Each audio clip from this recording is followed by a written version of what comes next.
Hello ನಮಸ್ಕಾರ, welcome back to my YouTube channel. So ಇವಾಗ morning ಯಾರೋ ನಿಂಬೆಹಣ್ಣು ಕೇಳಿದ್ರು ಅಂದ್ಬಿಟ್ಟು ನಿಂಬೆಹಣ್ಣು ಕೊಡೋಕೆ ಹೋಗ್ತಾ ಇದ್ದೀನಿ.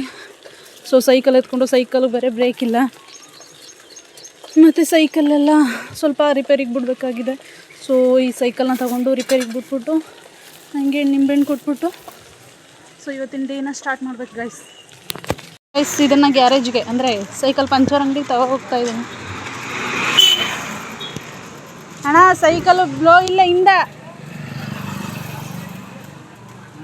ಇಲ್ಲಿ ಇದು ಕೂಡ ಇದಾಗದೆ, ಎಲ್ಲ ಚೆನ್ನಾಗಿ ರಿಪೇರಿ ಮಾಡ್ಬಿಡಿ.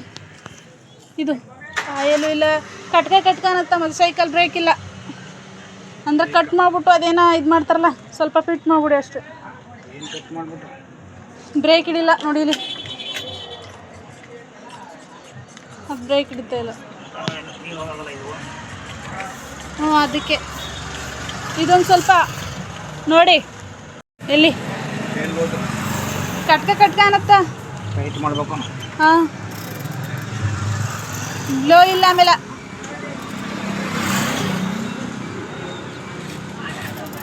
ಸೊ ಫೈನಲಿ ಇವಾಗ ನಿಂಬೆಹಣ್ಣು ಕೊಟ್ಬಿಟ್ಟು ಹಾಲು ತಗೊಂಡು ಮನೆಗೆ ಹೋಗ್ತಾ ಇದ್ದೀನಿ. ಸೈಕಲ್ ಬಿಟ್ಟಿದ್ದೀನಿ. ಸೊ 10:30 ಮೇಲೆ ಹೋಗಿ ಸೈಕಲ್ ಇಸ್ಕೋಬೇಕು ಗೈಸ್. ಇದಕ್ಕೆ ವಾಯ್ಸ್ ಓವರ್ ನಾನೇ ಕೊಡ್ತಾ ಇದ್ದೀನಿ, ಯಾಕೆಂದರೆ ಪಕ್ಕದ ಮನೆಯವರು ಸಾಂಗ್ ಹಾಕ್ಬಿಟ್ಟಿದ್ರು. ಸೊ ಅದು ಕಾಪಿ ರೈಟ್ಸ್ ಬರುತ್ತೆ ಅಂದ್ಬಿಟ್ಟು ಮ್ಯೂಟ್ ಮಾಡಿ ವಾಯ್ಸ್ ಓವರ್ ನಾನೇ ಕೊಡ್ತಾ ಇದ್ದೀನಿ. ಸೊ ನೋಡಿ, ಇವನ ಹೆಸರು ಕರಿಯಾ ಅಂತ, ನಂಗೆ ತುಂಬ ಅಂದರೆ ತುಂಬ ಇಷ್ಟ. ಇವನ ಹೆಸರು ಕರಿಯೋ ಅಂತೂ ನಂಗೆ ತುಂಬ ಇಷ್ಟ. ಇವನಿಗೆ ಅಮ್ಮ ಇಲ್ಲ ಗಾಯ್ಸ್. ಸೊ ಮರಿ ಮೇಯಿಸೋದೇ ನನ್ನ ಕೆಲಸ. ಸೊ ನಂಗೆ ಗೋಟ್ ಫಾರ್ಮಿಂಗ್ ಮಾಡಬೇಕು ಅಂತ ತುಂಬ ಅಂದರೆ ತುಂಬ ಇಷ್ಟ. ಆದರೆ ಮಳೆ ನನಗೆ ಕೈ ಕೊಡ್ತೈತೆ ಗಾಯ್ಸ್. ಸೊ ಏನು ಮಾಡೋದು ಅಂತ ಗೊತ್ತಿಲ್ಲ, ತಲೆ ಬೇರೆ ಕೆಡ್ತೈತೆ. ಸೊ ನೋಡಿ, 5 ಜನ ಏನಂತ ಹೆಸರಿಡೋಣ ಕಮೆಂಟ್ ಮಾಡಿ. ಇವೆಲ್ಲರ ಮಧ್ಯೆ ಸೂರ್ಯ ಬೇರೆ ಕಣ್ಣು ಹೊಡಿತಾ ಇದ್ದಾನೆ, ಕಣ್ಣು ಬಿಡೋಕ್ಕಾಗ್ತಿಲ್ಲ. ಸೊ ಈ ಬಿಸಿಲಲ್ಲಿ ಹೋಗಿ ಇವಕ್ಕೆ ಮೇವು ತಂದು ಹಾಕಬೇಕು. ನೋಡಿ, ಟೈಮ್ ಬಂದು 9 ಗಂಟೆ ಆಗಿದೆ. 9 ಗಂಟೆಗೆ ಎಷ್ಟು ಬಿಸಿಲು ಹೊಡಿತೈತೆ ಅಂದರೆ ಯಪ್ಪ ಶಿವ, ಏನು ಕೇಳಬೇಡಿ. ಈ ಬಿಸಿಲಲ್ಲಿ ಹೆಂಗಿರಬೇಕು ಅಂತ ಗೈಸ್. ಇವಾಗ ಮೇವಿನ ವ್ಯವಸ್ಥೆ ಮಾಡಬೇಕು ಮರಿಗಳಿಗೆ. ಸೊ ಏನೋ ಇಂದು ಯೋಚನೆ ಮಾಡಿಕೊಂಡು ಹೋಗೋಣ.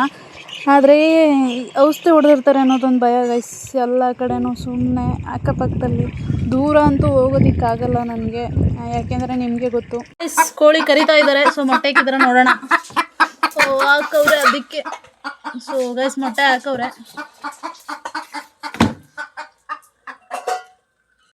ಗೈಸ್ ನನಗಂತೂ ಟೀ ಅಂದರೆ ತುಂಬ ಇಷ್ಟ. ಅದಕ್ಕೆ ನಾನು ಯಾವಾಗ್ಲೂ ಮಾರ್ನಿಂಗ್ ಟೈಮು 1 ಲೋಟ ಜಾಸ್ತಿ ಟೀ ಕುಡಿತೀನಿ ಗೈಸ್. ನೋಡಿ,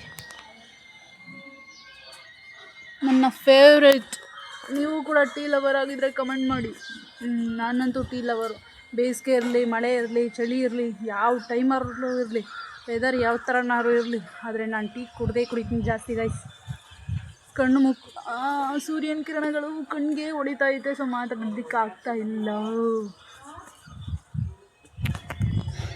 ಗೈಸ್. ಇವಾಗ ಮೊಟ್ಟೆ ಇಟ್ಬಿಟ್ಟು ಹೋದ್ನಲ್ಲ ಅವನೇ ಅಲ್ಲ ಅವಲ್ಲೇ ಗೈಸ್. ಇವಾಗ ಕಸ ಗುಡಿಸ್ತಾ ಇದ್ದೀನಿ. ಇಲ್ಲಿ ಮರಿ ಕಟ್ಟಾಕಬೇಕಾಗಿದೆ, ಹಾಗಾಗಿ ಇಲ್ಲಿ ಕಸ ಗುಡಿಸ್ತಾ ಇದ್ದೀನಿ. ಕಸ ಏನು ಇವಾಗ ಅಷ್ಟೇನಿಲ್ಲ, ಯಾಕೆಂದರೆ ನೆನ್ನೆ ಮೊನ್ನೆ ಇಲ್ಲಿ ಕಟ್ಟಾಕಿಲ್ಲ. ಯಾಕೆ ಅಂತಂದರೆ ತುಂಬ ಬಿಸಿಲಿದೆ, ಹಾಗಾಗಿ ಮರಿಗಳನ್ನ ಇಲ್ಲಿ ಕಟ್ಟಾಕಿಲ್ಲ. ಯಾಕೆ ಅಂತಂದರೆ ಬಿಸಿಲಿದೆ ಅದಕ್ಕೆ. ಸೊ ಗೈಸ್, ಮರಿನ ಇಲ್ಲೇ ಕಟ್ಟಾಕೋತಾರೆ. ಏನಾದರೂ ಒಂದು ವ್ಯವಸ್ಥೆನ ಮಾಡಬೇಕು. ಸದ್ಯಕ್ಕೆ ನನ್ನ ಹತ್ರ ಯಾವುದೇ ರೀತಿಯಲ್ಲೂ ಅಮೌಂಟ್ ಇಲ್ಲ, ಹಾಗಾಗಿ ಮುಂದಿನ ದಿನಗಳಲ್ಲಿ ನೋಡೋಣ. ಅಲ್ಲಿ ತನಕ ಹೆಂಗೋ ಅಡ್ಜಸ್ಟ್ ಮಾಡ್ಕೊಂಡು ಹೋಗೋಣ.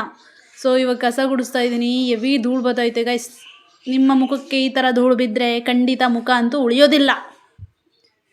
ಸೊ ಗೈಸ್, ನಾನು ಲಿಂಗದಿರಪ್ಪನ ಥರ ಕಾಣ್ತಾವನಿ ಅಲ್ವಾ? ನಂಗೆ ಗೊತ್ತು ನಿಮ್ಮ ಮನಸ್ಸಲ್ಲಿ ಹಂಗೆ ಥಿಂಕ್ ಮಾಡ್ತಿದ್ದೀರಿ ಅಂತ. ಪರವಾಗಿಲ್ಲ ಬಿಡಿ, ನೀವೇನೇ ಅಂದ್ಕೊಂಡ್ರು ನಂಗೆ ಬೇಜಾರಾಗಲ್ಲ, ಏಕೆಂದರೆ ನಾನು ಕಾಣೋದೇ ಹಂಗೆ. ಸೊ ನೋಡಿ ಧೂಳು ಹೆಂಗೆ ಬತ್ತೈತೆ ಅಂತ. ಸೊ ಗೈಸ್, ಇವಾಗ ಕಸ ಗುಡಿಸಿ ಇದನ್ನು ಸುರಿದ್ಬಿಟ್ಟು ಮರಿಗಳಿಗೆ ಏನಾದರೂ ಮೇವಿನ ವ್ಯವಸ್ಥೆ ಮಾಡಬೇಕು. ಸೊ ಇವಾಗ ಕನ್ನಡ ಮಾತಾಡೋಕ್ಕೆ ನಾನು ಇಷ್ಟು ತೊದಲಿಸ್ತಾ ಇದ್ದೀನಿ ಗೈಸ್. ಇನ್ನು ಬೇರೆ ಭಾಷೆಗಳಂತೂ ಕೇಳಲೇಬೇಡಿ. ನಾವು ಅಪ್ಪಟ ಕನ್ನಡಿಗರು. ಸೊ ನಾವು ಬೇರೆ ಭಾಷೆ ಮಾತಾಡೋದಿಲ್ಲ, ಅಂದರೆ ಅಲ್ಪ ಸ್ವಲ್ಪ ಬಳಸ್ತೀನಿ ಅಷ್ಟೇ. ಆದರೆ ನನಗೆ ಸ್ಪಷ್ಟವಾಗಿ ಕನ್ನಡನ ಮಾತಾಡೋದಕ್ಕೆ ಖಂಡಿತ ಬರುತ್ತೆ. ನಿಮಗೆ ಬೇಕು ಅಂತಂದರೆ ಹೇಳಿ, ನೆಕ್ಸ್ಟ್ ವಿಡಿಯೋದಲ್ಲಿ ಇನ್ಮೇಲೆ ಕನ್ನಡದಲ್ಲೇ ಸ್ಪಷ್ಟವಾಗಿ ಮಾತಾಡ್ತೀನಿ. ಬಟ್ ಅದು ನಿಮ್ಗೆ ಅರ್ಥ ಆಗಬೇಕಷ್ಟೇ. ಸೊ ಇವಾಗ ಕಸ ಗುಡಿಸ್ತಾ ಇದ್ದೀನಿ. ಸೊ ಹೆವಿ ಬಿಸಿಲು ಗೈಸ್. ಅದು 9 ಗಂಟೆ. ಇವಾಗ ಬಿಸಿಲು ಎಷ್ಟಿದೆ ಅಂದರೆ ಯಪ್ಪ ದೇವ್ರೆ. ಸೊ ಇದನ್ನೆಲ್ಲ ಗುಡ್ಡೆ ಮಾಡಿಕೊಂಡು ಒಂದು ಕಡೆ ಸುರಿದ್ರೆ ಗೊಬ್ಬರ ಆಗುತ್ತೆ, ಗೊಬ್ಬರದಲ್ಲೂ ಕೂಡ ದುಡ್ಡು ಸಿಗುತ್ತೆ. ಸೊ ಅದರಲ್ಲೂ ಕೂಡ ಸೇವಿಂಗ್ಸ್ ಮಾಡ್ಬೋದು ಅಂದ್ಬಿಟ್ಟು ಈ ಒಂದು ಐಡಿಯಾ. ಸೊ ಕಾಲೇಜ್ ಸ್ಟಾರ್ಟ್ ಆಗೋ ಗಂಟ ನಮಗೆ ಇದೇ ಡ್ಯೂಟಿ. ದಯವಿಟ್ಟು ಸಬ್ಸ್ಕ್ರೈಬ್ ಮಾಡಿ, ಸಪೋರ್ಟ್ ಮಾಡಿ. ನನಗೊತ್ತು ನಿಮ್ಮಂಥವರೆಲ್ಲ ನಮ್ಮಂಥ ವೀಡಿಯೋಗಳನ್ನ ನೋಡಲ್ಲ, ಏಕೆಂದರೆ ನೀವು ಬ್ಯೂಟಿ ಮೇಕಪ್ ಮಾಡ್ಕೊಂಡಿರ್ತಾರಲ್ಲ ಅಂಥವ್ರ ವೀಡಿಯೋ ನೋಡ್ತೀರಾ, ನಮ್ಮಂಥವ್ರ ವೀಡಿಯೋ ನೋಡಲ್ಲ. ಆದರೂ ಪರವಾಗಿಲ್ಲ, ನಾವು ವೀಡಿಯೋ ಮಾಡೋದನ್ನ ಬಿಡಲ್ಲ. 10 ಜನದಲ್ಲಿ ಒಬ್ರಿಗಾದ್ರೂ ಇಷ್ಟ ಆಗುತ್ತೆ ಅನ್ನೋ ಒಂದು ಇಂಟೆನ್ಷನ್ ನಂದು.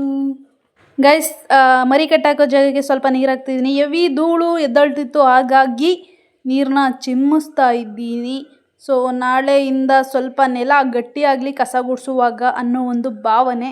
ಸೊ ಮರಿಗಳನ್ನ ಇಲ್ಲಿ ಕಟ್ಟಾಕಿದಾಗ ನೆಲ ಗಟ್ಟಿ ಇದ್ದರೆ ಚೆನ್ನಾಗಿರುತ್ತೆ. ಸೊ ಅದಕ್ಕೆ ನೀರು ಹಾಕ್ತಾ ಇದ್ದೀನಿ ಗಾಯ್ಸ್. ಈ ಕ್ಷಣ ನಡೆದಿದ್ದು ಇಷ್ಟೇ. ವ್ಲಾಗ್ ಸಿಗೋಣ ನೆಕ್ಸ್ಟ್ ವಿಡಿಯೋದಲ್ಲಿ. ಇನ್ನೂ ವ್ಲಾಗ್ ಮುಗ್ದಿಲ್ಲ, ನೆಕ್ಸ್ಟ್ ಪಾರ್ಟ್ ಹಾಕ್ತೀನಿ. ಬಾಯ್ ಬಾಯ್.